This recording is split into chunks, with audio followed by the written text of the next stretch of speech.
My name is Judson. I'm on the Olmos Park City Council. I'm also a director and senior fellow with the Heartland Institute, which is a nonprofit think tank headquartered in Chicago. Back in 2000, I was the president of the Texas Public Policy Foundation, and we were one of the leading opponents of light rail back then. A lot has changed since 2000, and so we're taking not a real fresh look, but a new look at rail in San Antonio. And quite frankly, the situation is worse for the success of rail in San Antonio than it was in 2000. And this has more to do with San Antonio being a member of the Light Rail Country Club than it does about getting more people riding transit or doing something that's cost effective to the transportation system in our city. We are looking at starting down a fiscal path in San Antonio that will, once we start experiencing the cost overruns that always plague these kinds of rail systems, we're going to have to start finding the money from other projects and cannibalizing those projects in order to pay for the cost overruns of light rail. This is a story that repeats itself over and over in virtually every city that has done this. And I want to share a very important fact with the experience in Dallas and Houston, Texas cities that have similar growth patterns to San Antonio. Despite the fact that Dallas more than doubled the number of light rail miles between 2000 and 2010, their number of commuters riding rail actually declined over that period of time. Not at an actual decline in light rail commuters.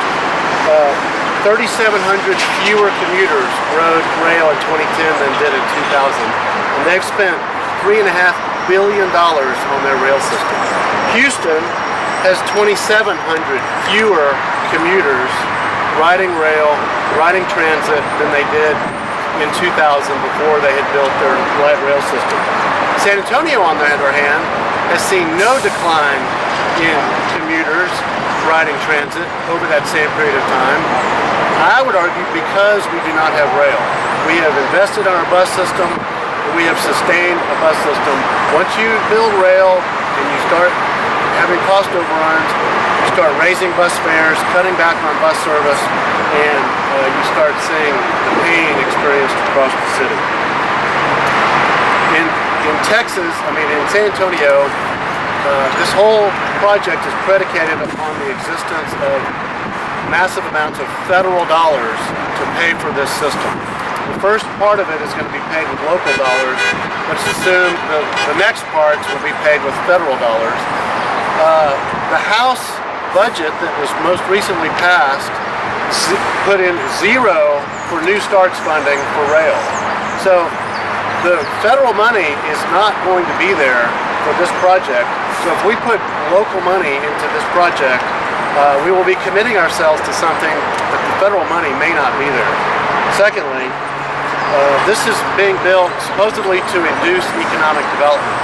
But again, what you find in rail cities across the country is that no economic development takes place unless there is additional subsidies to that development. In Portland, the only development that took place along the rail line, what happened after they initiated extensive subsidies to local developments. And that's going to be the case in San Antonio too. Rail by itself does not induce development. You have to add on top of that additional subsidies, having the city build parking garages and doing things like that that are basically a benefit to the developers in those projects. I just want to say that our mayor, our county judge, and others have a burning desire to be a member of the Light Rail Country Club. It makes no economic sense, but it's something that they've yearned for years, and they're going to harm our fiscal future in San Antonio if we allow them to do this.